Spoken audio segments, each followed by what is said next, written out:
Welcome to Gullas Gaccan. Falcheru, Enan Glarein.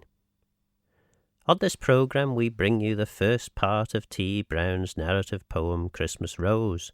The poem is interwoven with reflective seasonal Manx music which helps transport you back through Brown's words to a time long past.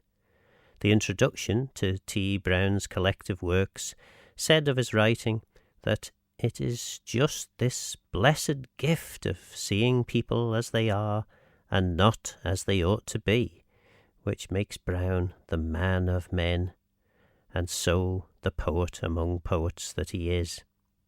The Christmas Rose by T. Brown. The parson, just stop a bit. Where to begin? Is that lamplit? I've got it. It's like you'll mind the big storm in 139. You do? At least some does. Then think of your sins, for that's the time my story begins.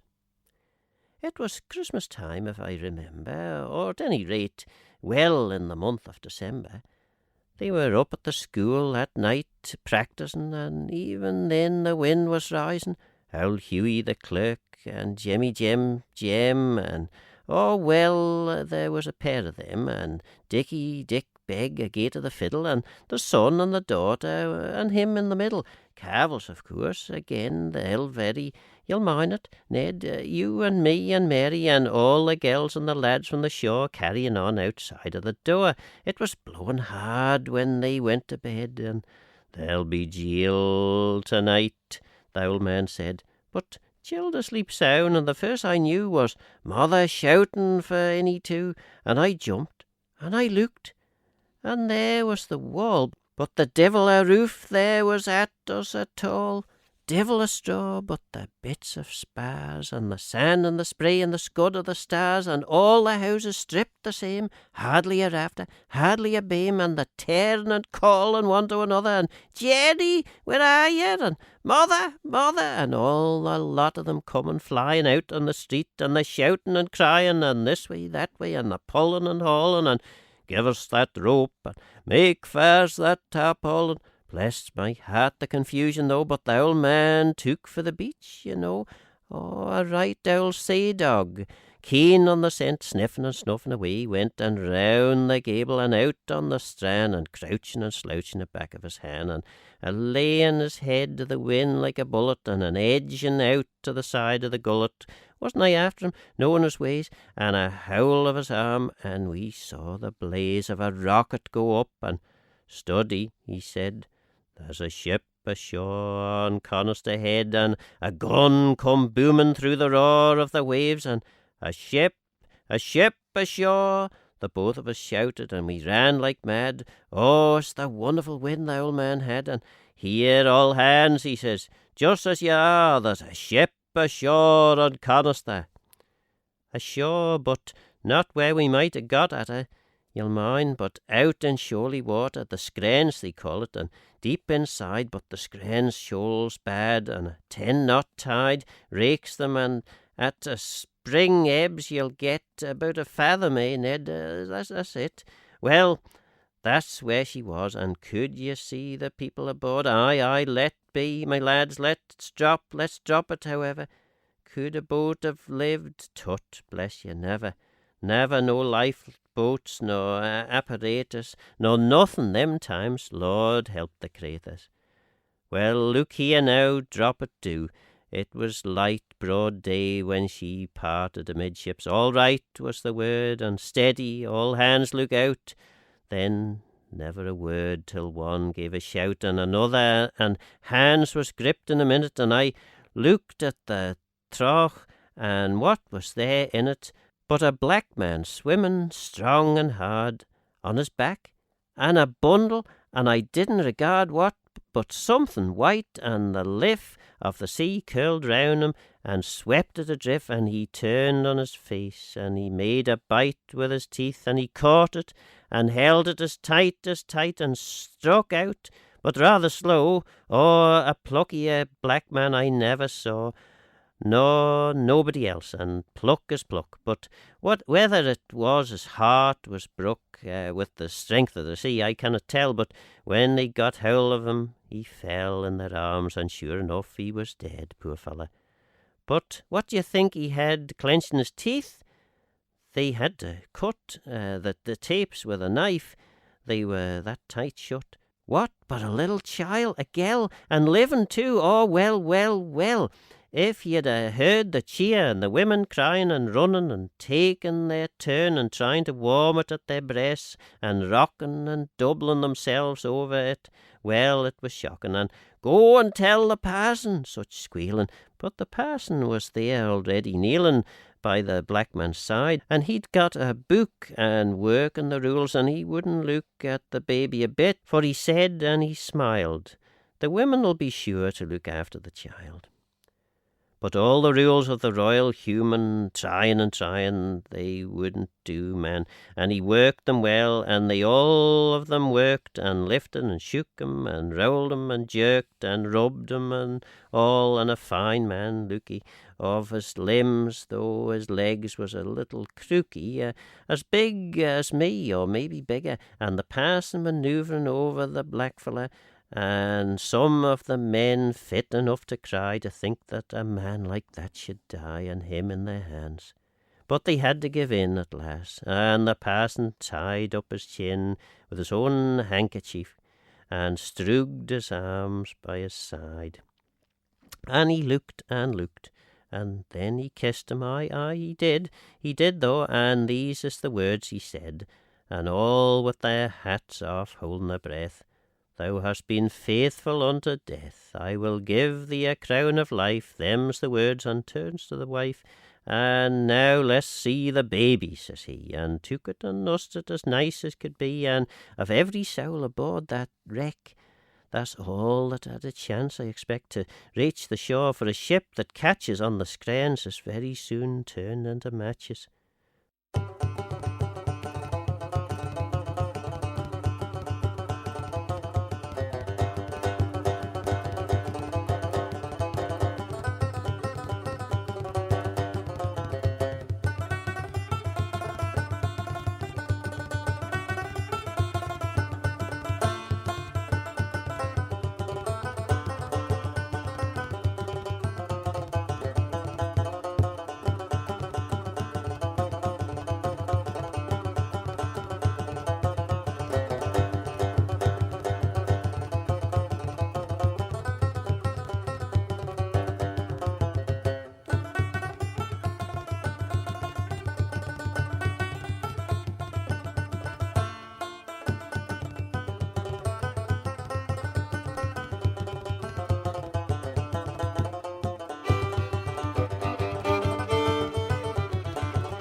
Some of the cargo was got to land, not much, no divers, you'll understand.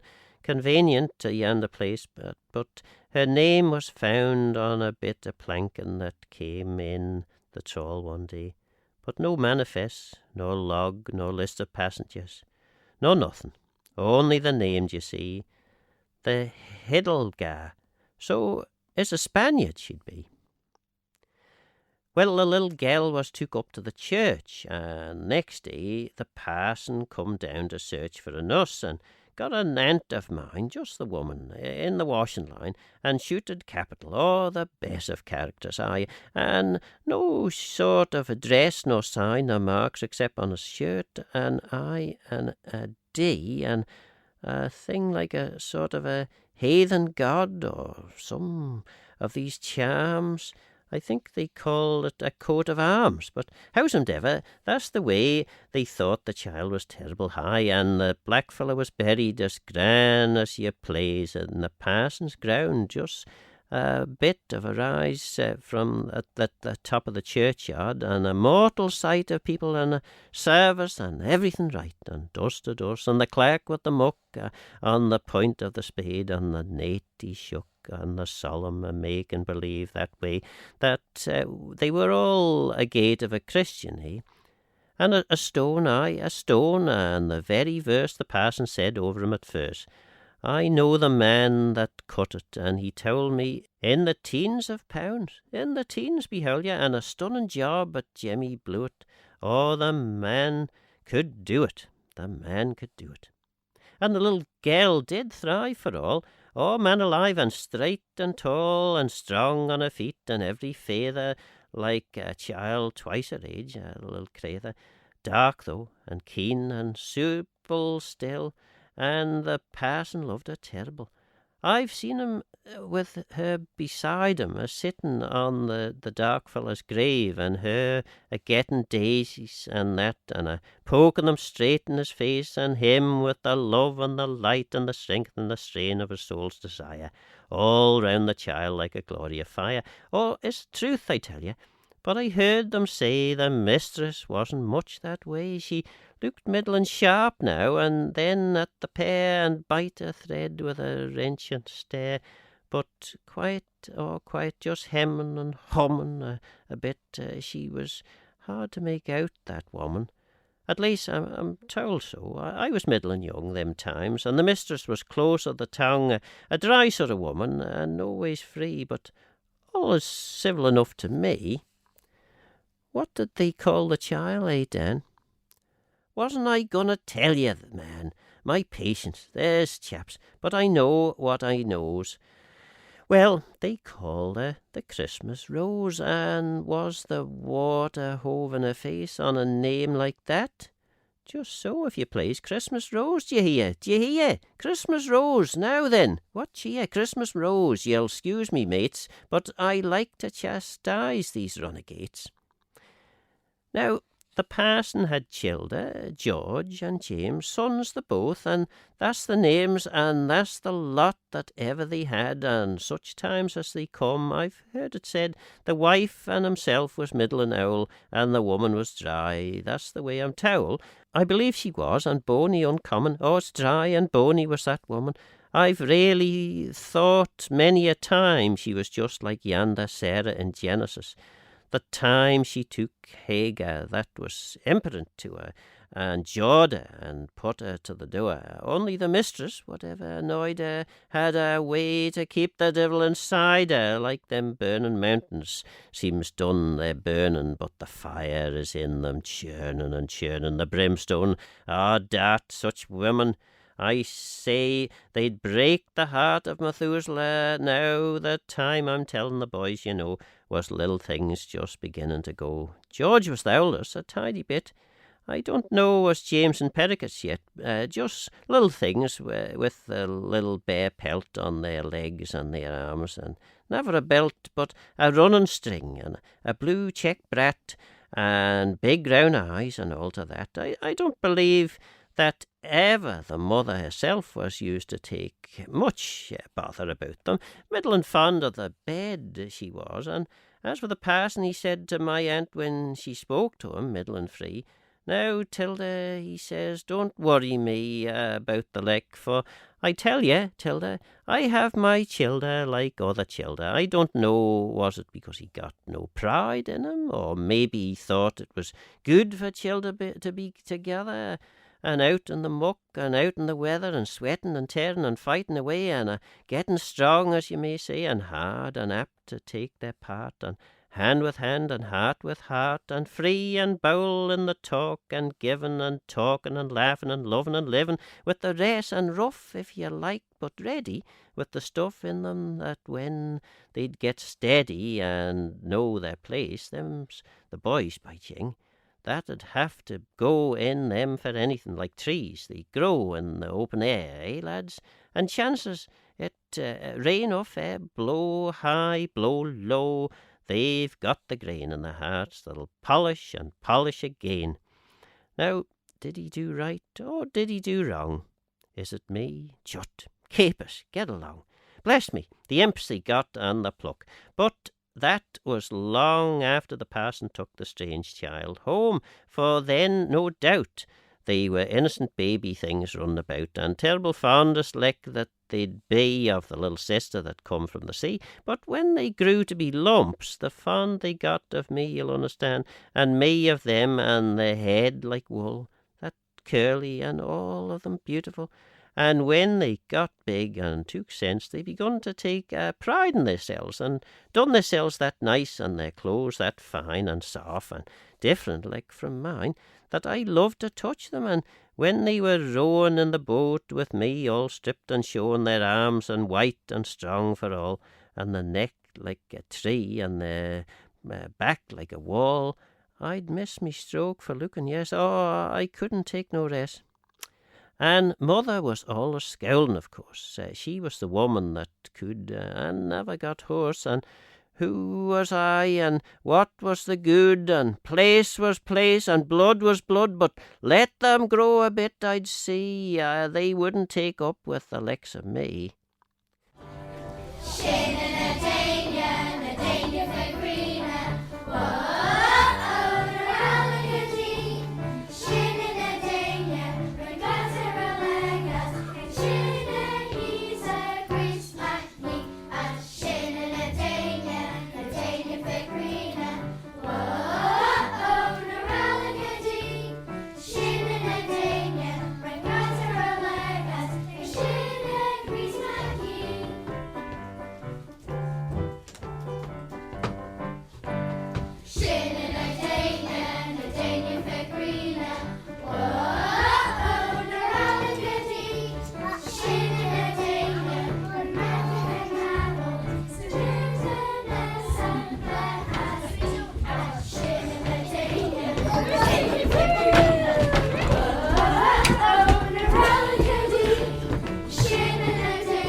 But the parson was terrible wise, you know, and he saw at once which way the wind blow, and I have him now with the old blue eyes, the tender, the loving, and the wise.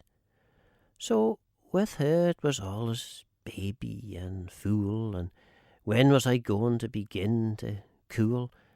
And there wasn't a thing going under the sun, but the parson knew the way it was done, for his heart was just 4 pieces joined, a man and a woman and a child, and a kind of a sort of Holy Ghost or another, so he knew what was at me better than mother.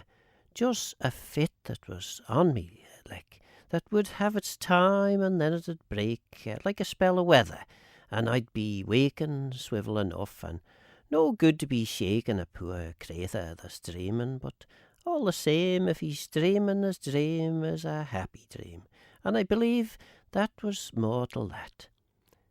I believe the parson knew what he was at. I believe he knew it was good for us, for me and for them, for better, for worse. that all we had in us should have fair play, and all give account at the judgment day. Oh, the heat of young blood is a terrible thing, and it swims in your head and makes it sing queer songs enough, but doesn't it loose your soul like a bud that's sticky with juice till it creaks and it cracks, and it opens free in the eye of the sun most gloriously. Anyway, look at the other sort, a stepping the tippy toes over the dirt, bless ye, keeping no company, but only with the top of the tree, and no spunk in them, and no chance of they had it, and marry a fortin and be a credit.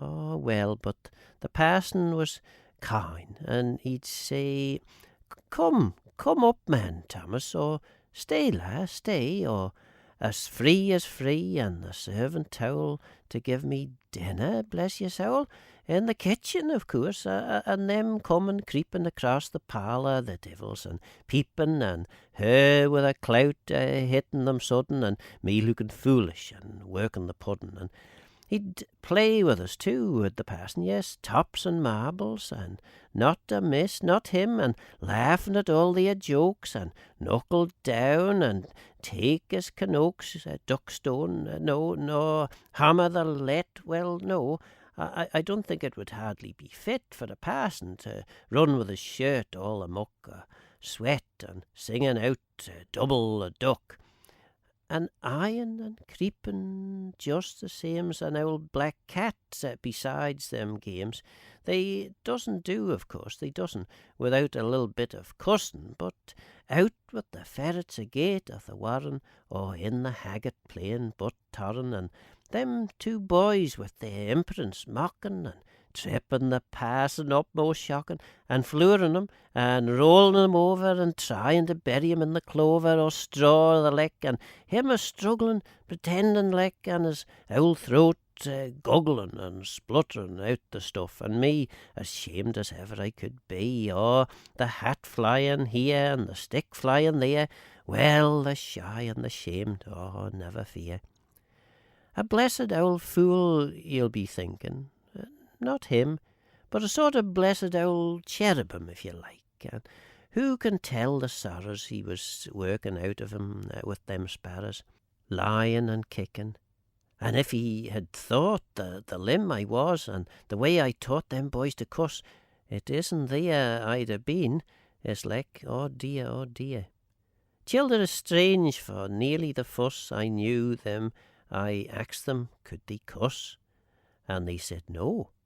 And I wouldn't take rest, but they must learn on the words. Say this, I said, and say that, and to it we went, bless my heart, though the innocent. And I don't know but him that's above, which they say his name is Love, he'll be knowing all the salve was I as innocent as them, or I taught them, though, and the oldest was clever. Well, he could work it for sure, however, but James was quiet over it still, no ways hearty, though comfortable. But the girl, did you say? I know, the girl, just so, girls, and sorrow and sin, they're in everything. And what was she like? Yes, I hear. What was she like? I never fear. The little girl that was took from the wreck. What was she like, eh? What was she like? What was she like? Stop a bit. The way she'd stand, the way she'd sit, and George and her, and taking an oar, and up on the church, and down on the shore, and the turn, and the spring, and the looking behind, and the eye all full like a cup with wine, and what was I saying? Let's see. I can't, the likes of me, draw a picture of her. Come, that's a rig, but was she little or was she big? Little or big? What's in my head? Little or big, I think you said. And me that never looked at her, but almost trembling, mind you, there. Lord, bless your soul, you ignorant noddy. Wasn't there fire coming out of her body? Aye, all over her, a blaze that beat you back like the Bible says. The sword of fire afore now at the door. of the Garden of Eden, though, to be sure, and burning and burning and turning every heart, that no base of a devil with his cuts and his capers, no matter how swivel, and dirt in his heart, and moan and mocking, could enter the place where God was walking.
Well, they were wonderful, them three.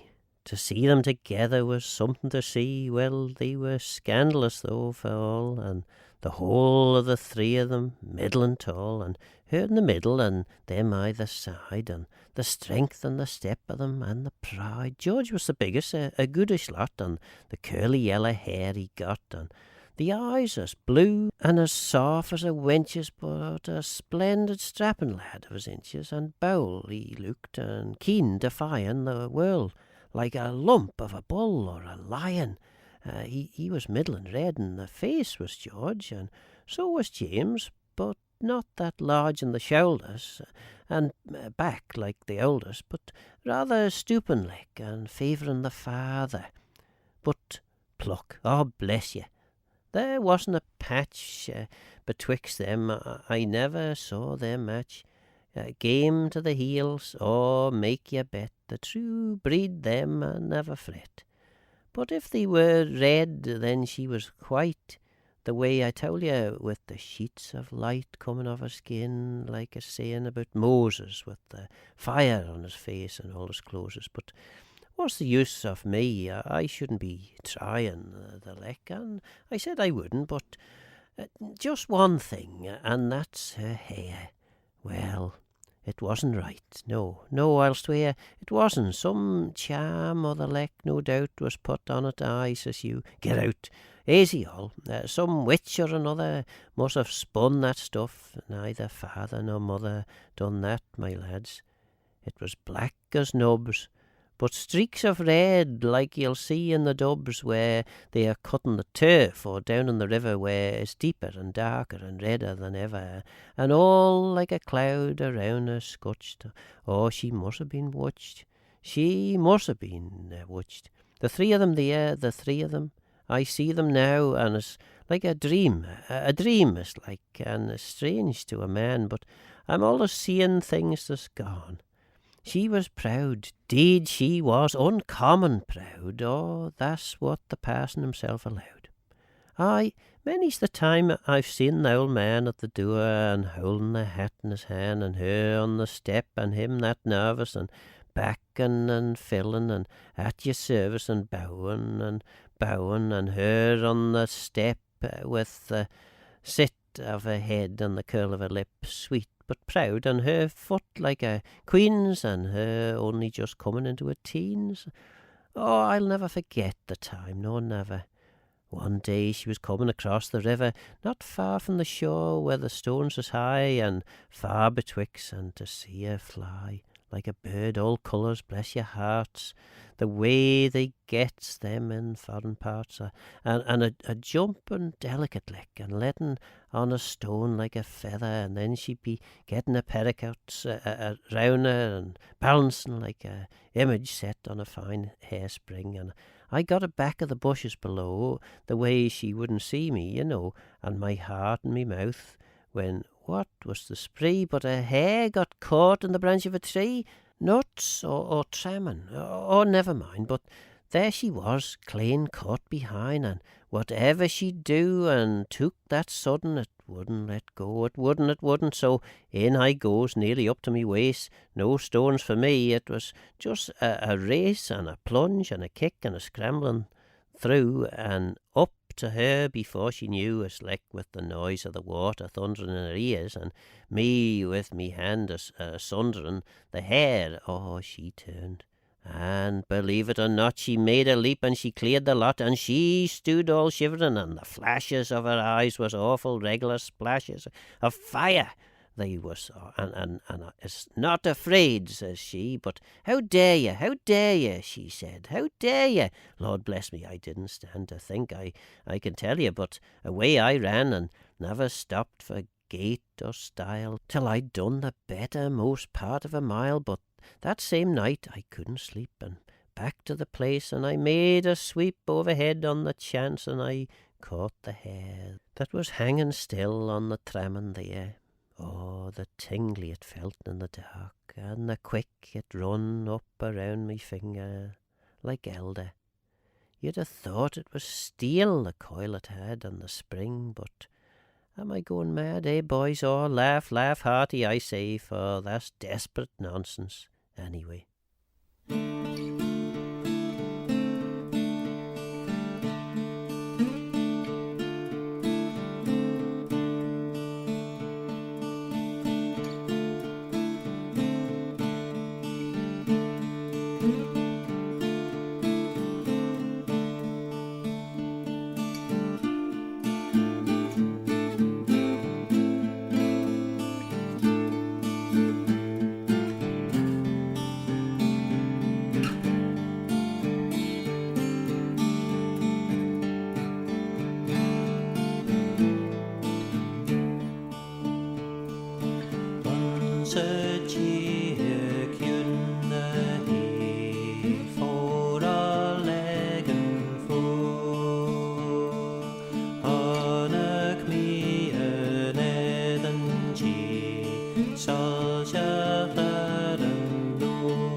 But the very next morning I'll engage, down come George in a terrible rage, and him and James in their Sunday clothes, and says they, "You've salted Christmas rose, salted her, yes, salted her," they says, "and it's up to the church you must go and confess on your bended knees this minute," they said, and apologise.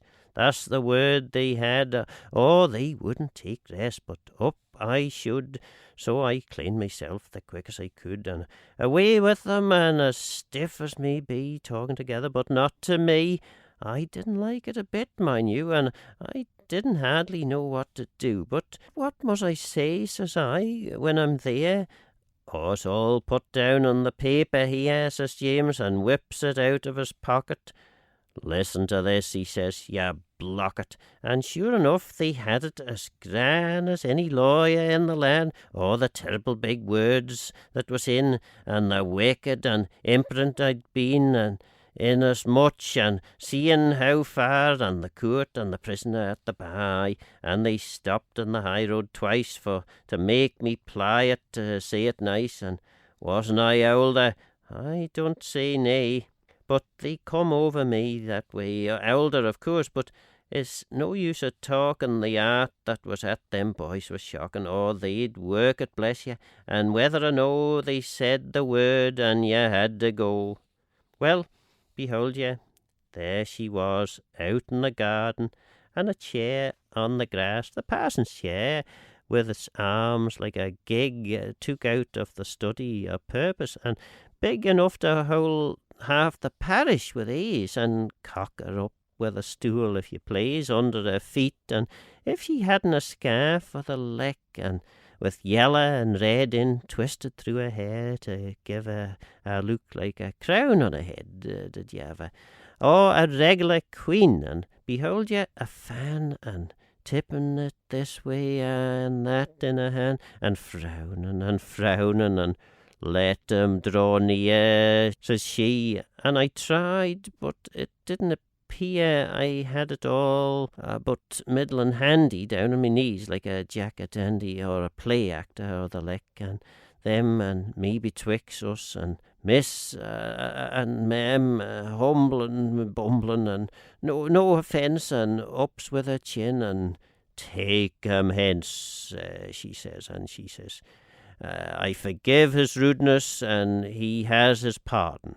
His pardon? My goodness, I'm laughing now, but I didn't laugh then, and the boys to lift me, and all hearty again, and shaking hands, and never mind, but it was necessary, and terrible kind, and just be careful, like, that was it, and the same friends as ever, and coaxing a bit. But she got up, and she took a sweep of the grass with her frock, and I felt like a creep. And the swing of her waist and the ribbons flying, oh, a creep, there was no denying, and the pick and the peck, and the in with the taste, and "'Scuse me, ma'am, and I asked your grace, and the way and the look, he have his pardon. If ever there was a fool in that garden, it was me, oh, it was, but right or wrong, she held me. She did, though, uncommon strong, her vice, of course. Aye, that's the thing. Sweet, oh, the sweet, astonishing. If she cussed ye, it'd have been the same, oh, hard as steel and soft as cream. Something betwixt a hawk and a linnet. Oh, the music of her soul was in it. Music, soul, you've heard tambourines and clarnets and their twists and turns and curling and purling, piping and popping and booing and cooing and stipping and stopping. Well, they were all just fools, d'ye hear, to that darling voice. Oh, Betsy dear, yes, the difference, I know, and taken hence, that's it, we must, and come, shoulder arms and march to the drum, life is life, and the best foot first. Excuse me, lads, I was thinking, oh, certainly, clear as a bell, but it's sharp, it could be, sharp as a knife, and stinging, oh, but bless you, the angels isn't always singing, but a-hailing the devils, and enter not their shouting and giving as good as they got, looking over the wall, for they leaves their hymns and fights like Turks, them cherubims. I've read in a book, but aisy I say, she was the one could howl me anyway, and shake me too, could Christmas Rose.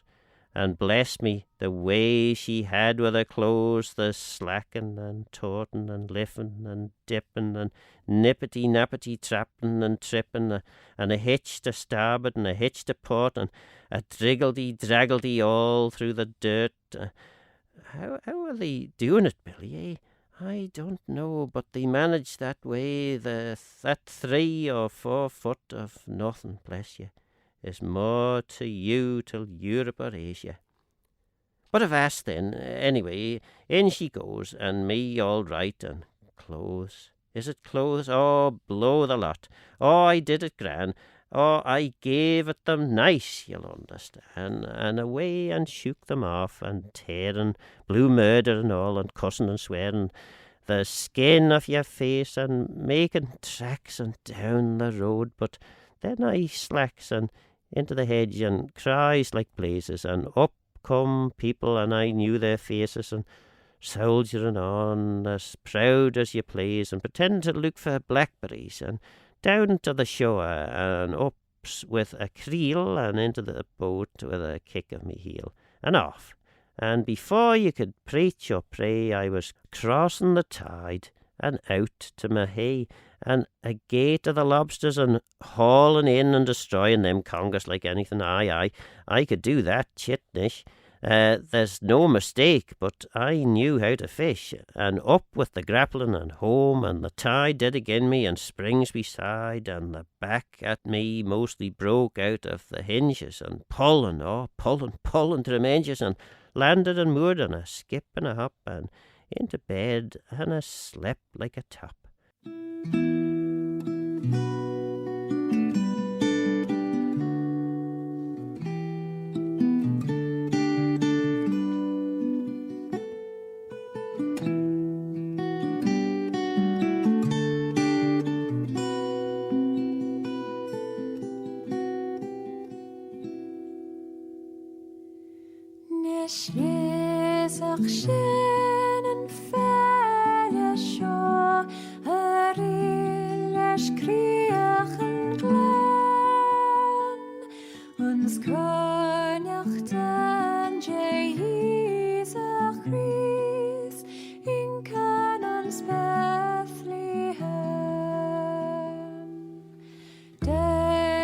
Guten Solace, Goll, and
there's an end of everything under the sun, and I must tell you the way it was done. And was it my fault? It's not for me. Maybe it wasn't anybody.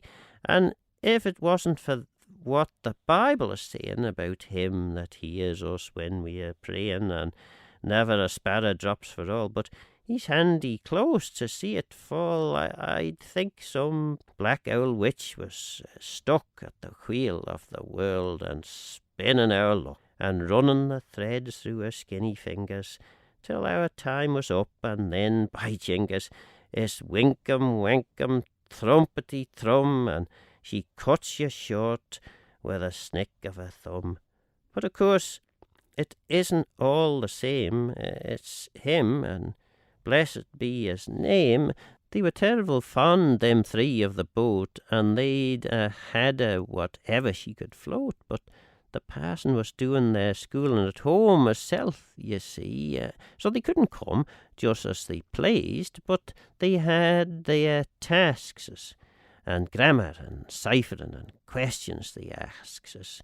Wonderful. Oh, I could tell you a deal about yonder, but mind you, when Parson Gale was about in the parish, or when they were done with the tasks, it was away they'd run like hounds for the shore, and her, yes, her, the first of the three, and in and a spur rigged like a shot, and an oar I kept a purpose for her, and off we swept, her with the rullock. Oh, bless your souls, as proud, but ours was square in the thowels and pins, you know, and she'd pull, and man alive, it was beautiful.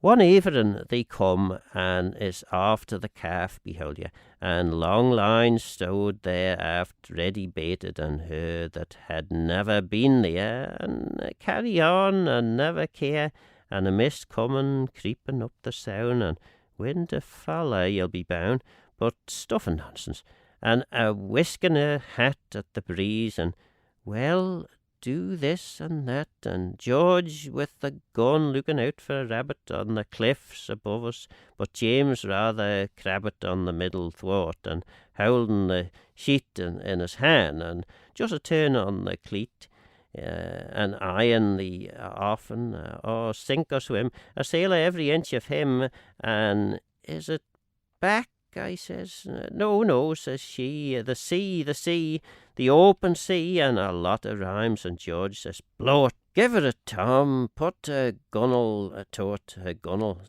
aye, me hearty, a gunnel to it, says Bonaparte, but it was gunnel to it, and no mistakes, for the wind come stronger, and I didn't spake, and I knew well enough what ought we to do, but give in before her, not me, would you? No, and her that keen to be sure, she'd have danced if she'd had the floor, but she danced with her eyes. Dear heart, the light that come into them, and the stretched out, the tight, till they looked to be snapping fire in your face, for the storm was in her. That's the place, that was the storm, aye, man, aye. All out of the sea and out of the sky, catching it with her mouth like a suck, drawing the strength of its heart till she shook and shivered again. When the big cloud come up with the lightning, she gripped a shroud, and she sprang to meet it like a bird to its nest, or a child to hang on its mammy's breast. Or was it her sweetheart the cloud was like, and her a leaping onto his neck, and sighing and sobbing and slaking her drouth, with the thunder poison from his mouth, sobbing I, but not with fear. Oh, bless my heart, I cannot bear them women about in a storm, can you? Instead of the devil's own hullabaloo and fainting for them to go and rejoice. It isn't nice. No right, no reason, or nothing, for them to be carrying on that way. Women is women, and it's in the blood, and they should be frecking a bit, they should. Well, the dark it got, and the lightning strong, like it would slick up the sea with its red-hot tongue, and a little dead dirt of daylight left in the west, and we began to drift on the rocks, for the boat could look at her course, so it's down with the lug and out with the oars. Me with the one agin them two, and her in the stern with nothing to do but enjoying herself, and the head at the bear, and the lightning looking all mixed with her hair like flowers of fire. Yes, and a child. But the while she looked, the while, and the glad and the mad was her father and mother out in the clouds. Chut, bother. The strange things happens in storms though yet. Well, it makes me funny to think of it. So we pulled uncommon hard till we got to the Thusla. Bless me, that's the spot. That's where we gets the strength of the tide. Oh, desperate though, but slack inside, and shelter from the sea. That's more, so that's what we were making for. 3 strokes, me hearts, 3 strokes, I said. 3 strokes and we'll be round the head. 3 strokes was given, oh, the pluck of the lot. 3 strokes with a will, and in we shot. Smooth water, but James had fell right aback from his taff with his head in the well. Dead as a heron for sure, thinks I, and has him up immediately, and feels the heart, and going still, but as slow, oh, terrible. So I took him aft, and I put him resting with his head on her lap, and it was just distressing the way she sat, and not a notion to howl him or nuss him, nor never a motion to breathe in his cheek or howl his hand, the way with women, you'll understand. But her knees that sharp, all drew to a pint, most comfortless, and every joint that stiff. Or as sure as I'm a sinner, it was the devil of the storm that was in her. Aye, and mind my words, d'ye hear, I don't believe it was her that was there, or if it was, I'll tell you that her soul was gone out of her for a bit, out of her, and up in the air with the clouds and the thunder, Lord knows where. Get along, says you, and stuff, what stuff? Oh, it might happen, mind you, easy enough. Well, leave it alone, but I saw, and I gave a cuss, but middling though, that she wouldn't hear, and I says, Miss Rose, I says I, Lord only knows if there's life in Master James, and maybe you'll nuss him a bit, I says, like a baby. He haven't got no sense, says I, to know what are you doing, or try.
I spoke middling free, and hice him, I says, hice him, Miss Rose, agin your breast, and warm him, and sing some old tune to his ear. Or do, Miss Rose, or do, that's a dear. I was trembling when I said that word, and afore it was out of my mouth, good Lord, there come a flash that all the bay and the boat and us was like day, clap, but betwixt the darks behold ye George's face looking over my shoulder. white as the dead, and I and them too, white as the dead, hurroo, hurroo, and I turned like a shot, and I saw her all like a tree when it doesn't know which way to fall, and up with the arms and down again, and all of a heap, and the boy gathered in with his head in her lap. I couldn't tell how or the freckin' I was that time, and now when I remember, but it's likely not, but still now. Was it the spirit? What? Come back to her like a bird off the wing? Or did she see Georgie? That's the thing. Well, we had a good 2 mile or more to row again. We got to the shore, and not a word from the one of us till the boat was up to her mooring just. But then, how was he, I asked, and his head, was it coming to? Oh, he's better, she said. He knows where he is, thank God, says I, and get him ashore and middling dry on a bit of the Florence, and me a gate of him, and George the two didn't feel the weight of him, and up to the house and in with us straight, and mother there, and getting a light, and grumbling I heard her, but letting on not, and fixing her hair, and strooging her brat, and whipping a chair, amazing swivel, and very neat and very civil, she could be that, and mother, I said, Master James must be put to bed directly, I says, and get a sup or something hot, and I'll sit up, and this and that, and when, for I was afraid there'd be a fight even then, but there wasn't though, no, I declare, but the poor thing, and dearie dear, and pitying, and looking at Christmas Rose, and bless me, the way them women knows what's up in a general way when you're sick, and also about young girls and the like. It's terrible in the world, it is, for if 2 crathers have took a kiss anywhere by day or night, every old woman'll know it straight. So we got him to bed, and George run home for to tell the parson, and down he come, and pale enough, and nothing to me, but I see, he says, I see, and down to the parlour, and lost no time, you may aisy suppose, but turned like lime he did, though, when he saw the lad, for the favour was on him, and talking like mad, and never knowing the father a muscle, and down on his knees like the old apostle, with the chap in the Bible that nothing could hinder, but he must needs go and fall right out at the window. But the solemn awe, the beautiful hearing, praying a little, but none of you tearing and shouting up to the rafters like yonder primitives, that calls like a gander before his gresslings. And what do you think the Rose went and did? Oh, the bonny blink of her eye that time. They're terrible though, them women.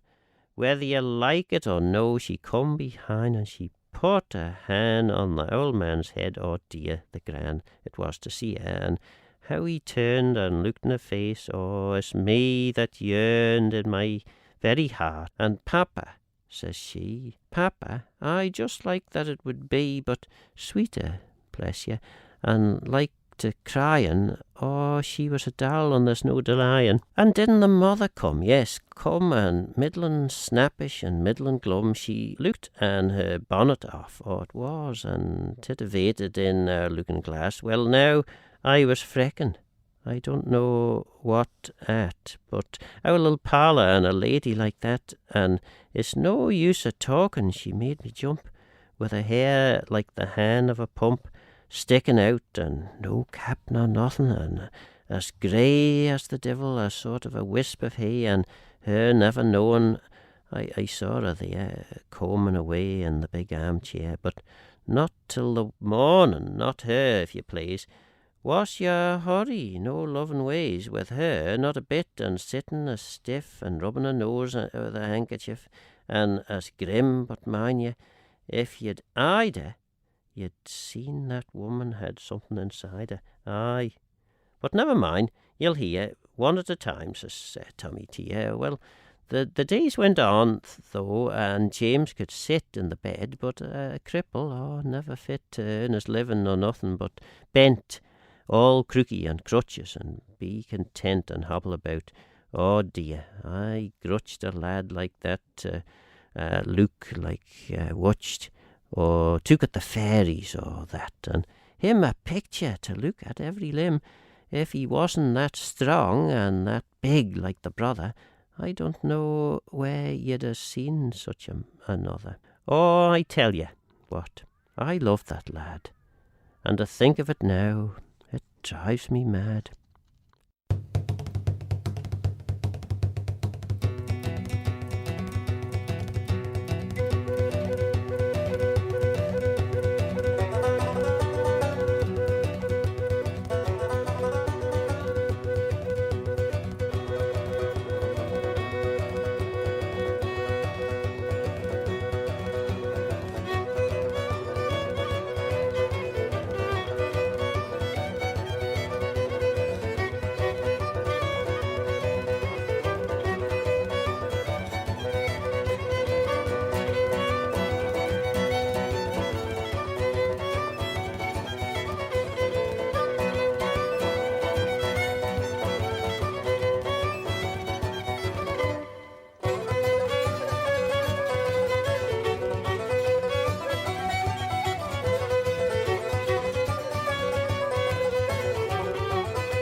Well, just before he left our place and the doctors had settled about the case and cut, I was sitting beside the bed, us alone, and I cried and I said, it was me, Master James, I says.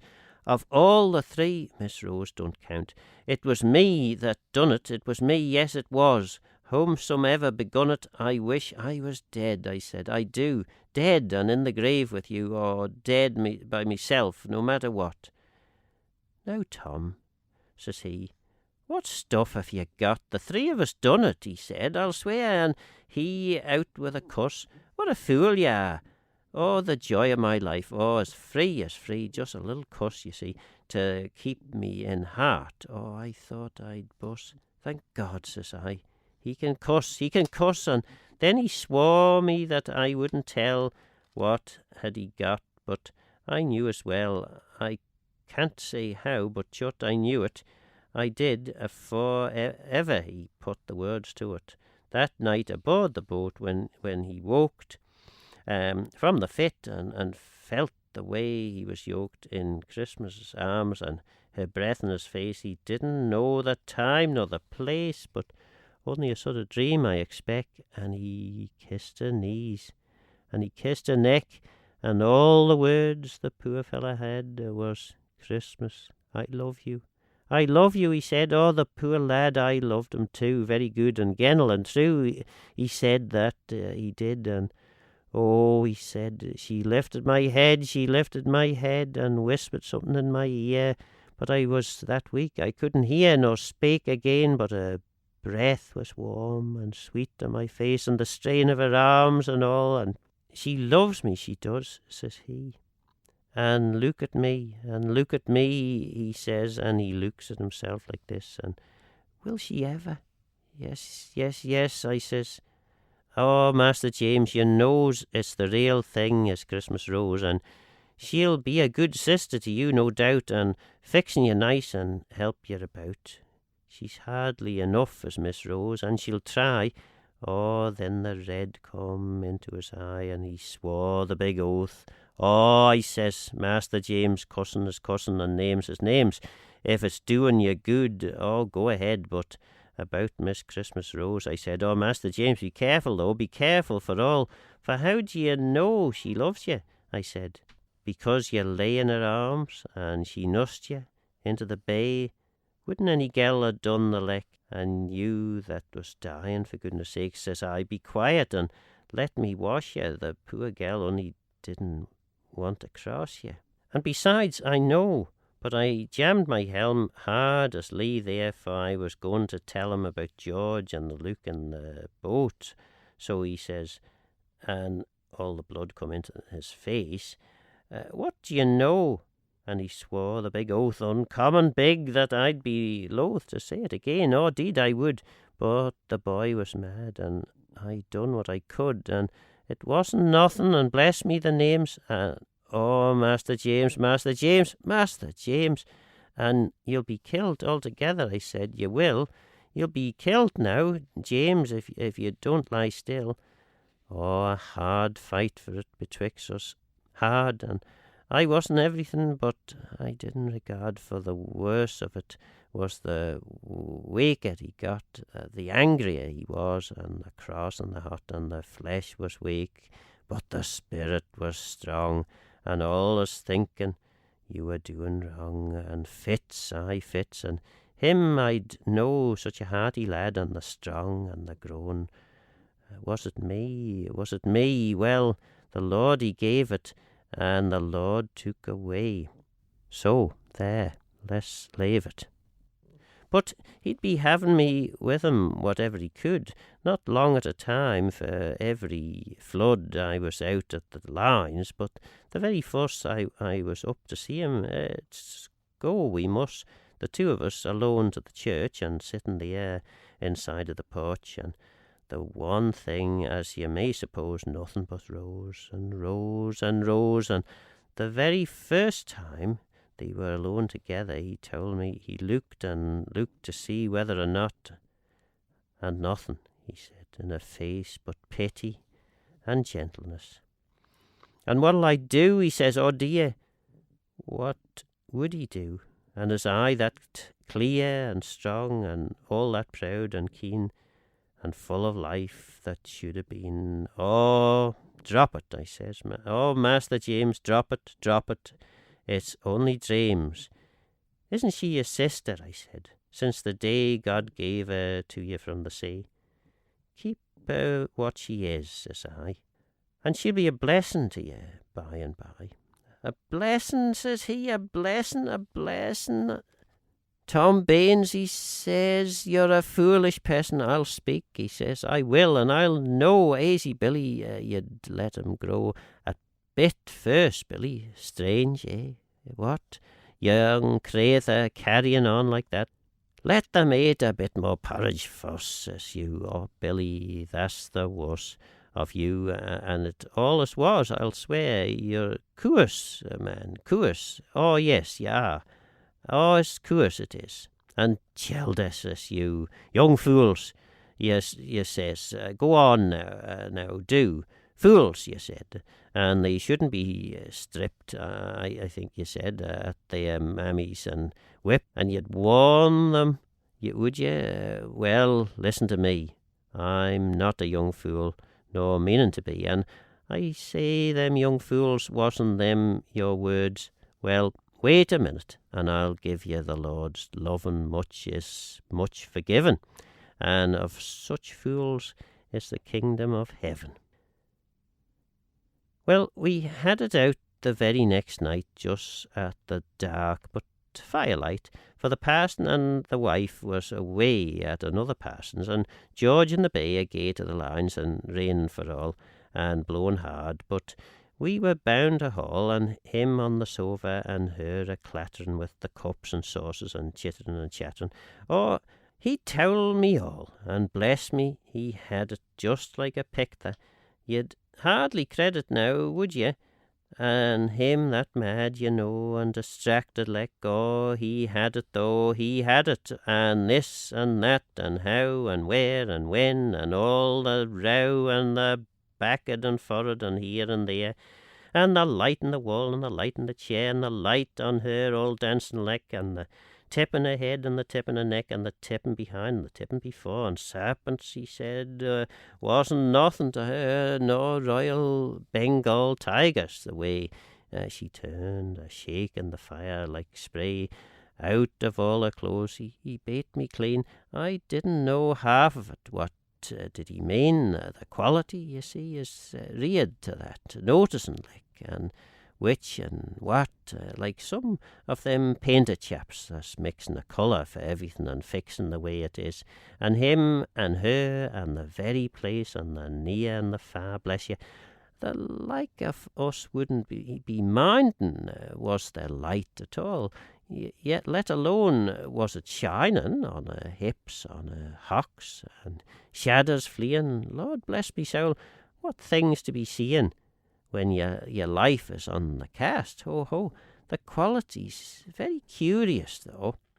Well, he was entermined for to speak, and out with it all to mar or to make. So he just said a name as low, but the way he said it, the way, she come to her feet, and she looked at him straight, the hard, he said, the hard and the white, and the keen took sudden, you see, that way, and watching what was he going to say, and holding herself like a hound on the spring, and a tightening her heart for anything.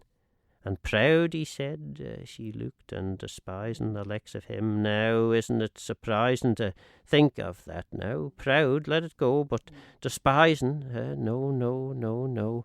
And she looked, and he looked, and then it came out of his soul like the living flame, love and hate and joy and sadness all mixed together in a muck of madness, and angels and devils, he said, were scouring the soul of him, and the curses come pouring out of him, and talking love, and all the time, and dear and dove, and curses again, till at last, says he, I said, never mind, she listened to me till then, he says, and never a breath but the steady look, and the strong as death.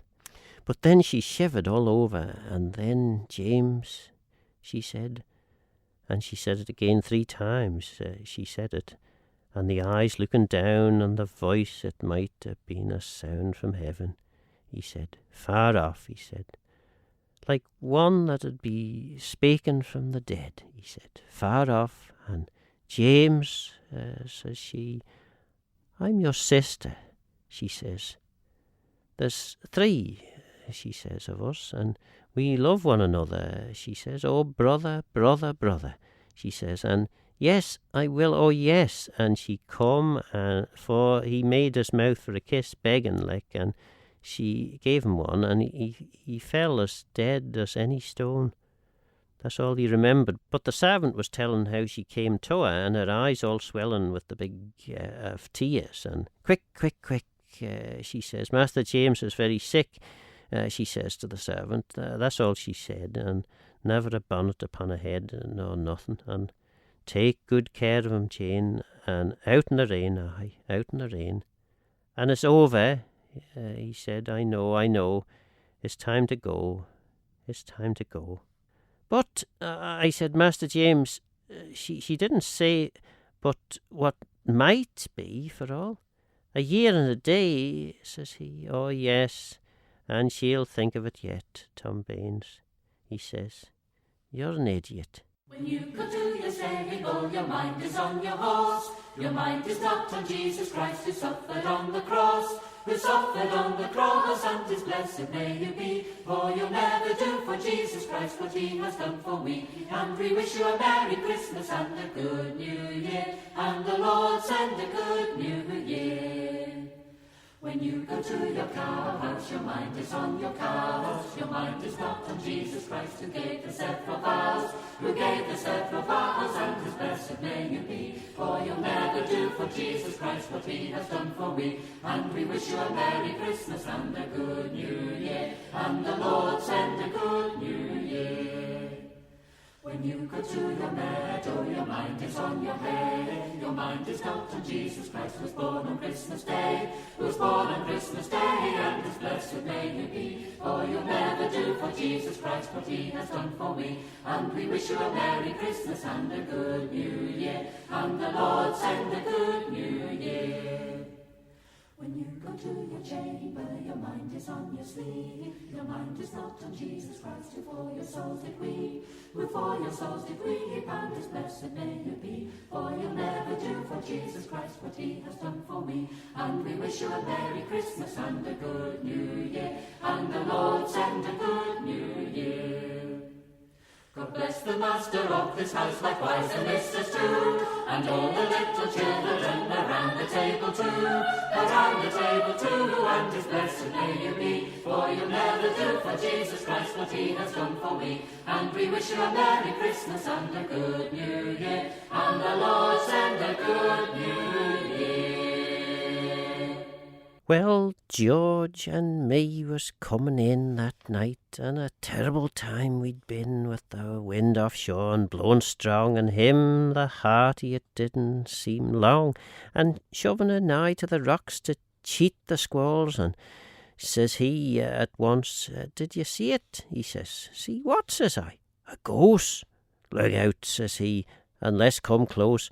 So as close we pulled, and behold her lying on the breast of the rock. Oh, we thought she was dying, and her hands all clenched, and the tangles there, and the water sopping up to her hair, and what had happened, and bless my heart, and wondering, and "Come, let's start," says he, and in with her into the boat, and covered her up with an oilskin coat that was at us there. But mind you, before I could get him to steady down to his oar, he stooped and he kissed her.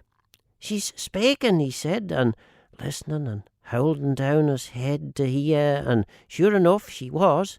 "Take me home," she said.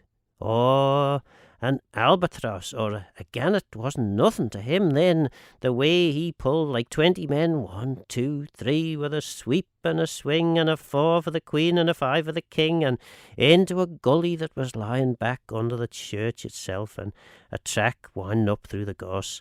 For I knew if we went to the shore what a hullabaloo there'd be, and the talk, oh dear, if they'd seen us. So up, and her going a carrying between us, very weak and slack. But I saw Master George had to stow the jaw, let alone the kissing. Aye, he had, though, I tell you. As you being by, he whispers to me, but she straightened her head that stiff on my shoulder. "Look out," I said, and look out it was, for right or wrong, he had to look out. He had, before long. The parson wasn't at home when we got to the house, so I stood out on the plat, and George took her in, or the girl could walk that time, and then he come out for a talk and a smoke, sitting under the sycamore that stretched from the garden to the door. A fine tree, too, for the country, and tall, for they're running rather stunty and small over there as trees, and the wind would come and shiver it all and make it hum like a brave big top, and tapping the pane of the parson's study till he'd laugh again. Oh, he liked it well, but I don't know. Trees is very curious, though. If they are ghosts taken anywhere, it's in trees it is. Oh, they've got their shares, churchyards and that, but mind you me, I've seen funny things in a sycamore tree. Aye, my lads. Oh, lower down, all right, of course, all right, I'll be bound. You can grip them there and feel the stuff that's in them, all right enough. But open the branches, I say. They're about, but never mind, look out. Well, we talked, and it was him begun, and he gave a big sigh, and he says, "It's done," he says, "it's done," and he hung his head, and I couldn't help it, Tom Baines, he said, and then he told me the hard to bear it was, and the trouble and the care, and trying to do his part, and stamping the heavy upon his heart, putting out the fire that kept burning still. Oh, he said, it was terrible. Where does it come from? Where? Where? Where? Is it in the ground? Is it in the air? Is it sucked with your milk?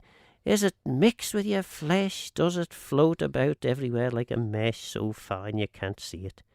Is it blast? Is it blight? Is it fire? Is it fever? Is it wrong? Is it right? Where is it? What is it? The Lord above, He only knows the strength of love. He only knows, and He only can, the root of love that's in a man. Oh, isn't it true?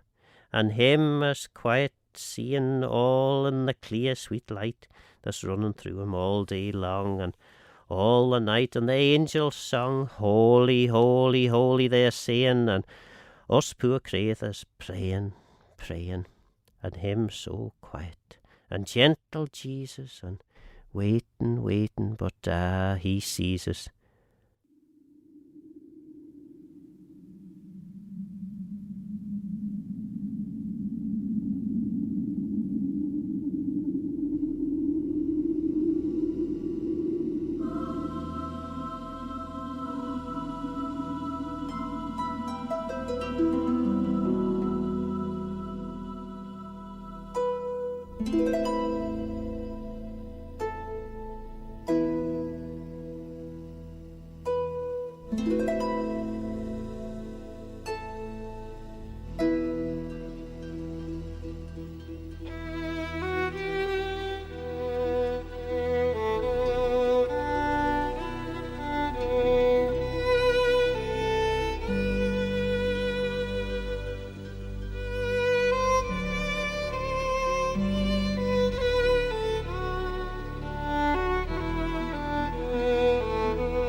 I hope you enjoyed that, and please download the second Manx Radio Christmas Rose podcast to find out what happens to Christmas Rose.